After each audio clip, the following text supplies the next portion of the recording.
আপনারা এত হাদিস বলেন, অমুক আজহারি সমুক আজহারি, শুধুমাত্র নিজেদের রাজনীতিকে চমকানোর জন্য আপনারা এখান থেকে আপনারা বক্তা তুলেন।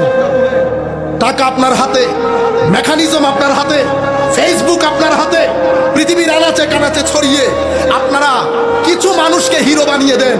কর কান মুচড়াইতে পারে না, কর কান মুচড়াইতে পারে না। দুই একটা ইংরেজি শব্দ জানার নাম এলম। এলম, এটা এলম। আমিও তো ইংরেজিতে কথা বলি, আমিও ইংরেজি বক্তব্য দেই, বাইরে যাই, ভিতরে আসি, আমি আন্তর্জাতিক হয়ে গেছি। ও ভাই, আপনার গ্রামের মধ্যে হাজারে হাজার শত শত শিক্ষক আছেন যারা এমনি তুললে আমার মতো আজহারি দুনিয়ার মধ্যে পদাইশ হয়। আপনারা বুঝতে পেরেছেন? আমরা সব ভুলে গেছি। খেলাফত, রাজনীতি, আমাদের খলিফা লাগবে।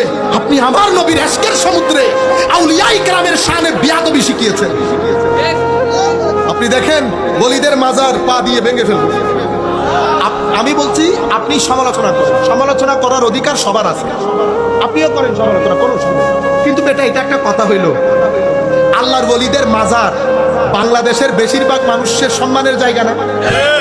আপনি যখন এই কথাগুলা বলবেন আমাদের মানুষের অন্তরে কষ্ট লাগবে না? এখন সব ছেলে তো এক ধরনের, কিছু ছেলে এটা রাগ ক্ষোভ আবার মানুষ ব্যবহার করে। এখন সেই ছেলেগুলা যদি ওখানে গিয়ে মারামারি লাগিয়ে দেয়, বাঁধিয়ে দেয়, এটা সভ্য সমাজ হবে? মানুষ দিনের প্রতি মানুষের অনীহা চলে আসবে না? আমি যখন সাইদি সাহেব সম্পর্কে বলছি, আমি কি গালি দিছি? আমি কি বলেছি আল্লাহ ওনাকে ক্ষমা করুন, মৌলানা সাইদি মরহুম বলছি? কেন? কারণ আমাকে সম্মান দিয়ে কথা বল, আমি ব্যক্তি নিয়ে কথা বলতেছি না, ব্যক্তির সাথে আমার কোনো কি নাই, দ্বন্দ্ব নাই, আমি পয়েন্ট নিয়ে কথা বলতেছি। আমার তানকিদ, আমার সমালোচনা, আমার আবেগ সবকিছু পয়েন্ট নিয়ে। কোন পয়েন্ট? ওই যে আপনি কথাটা বলেছেন সেই পয়েন্ট। কারণ আমি আপনাকে বলছি, আমি আপনার জবানে ওই হাদিসগুলো যদি শুনতাম, আজকেও ক্যাসেটে টেনে টেনে শুনতাম, কত সুন্দর কণ্ঠ শুনতাম, আল্লাহ নবীর আল্লাহর দরবারে দোয়া করতাম। কিন্তু শানে রিসালাত সেই অর্থে আমরা বলি না। আমরা এখন ছোট ছোট মাসলা নিয়ে চলে আসি, ঠিক না? গরম কেন পড়তেছে, পানি বেশি খাওয়া দরকার কিনা, এই মহিলারা কি হয়েছে। আমার ছেলেদের ঈমান আকীদা ধ্বংসের পথে। একবার আসবেন না এগুলা বলার জন্য?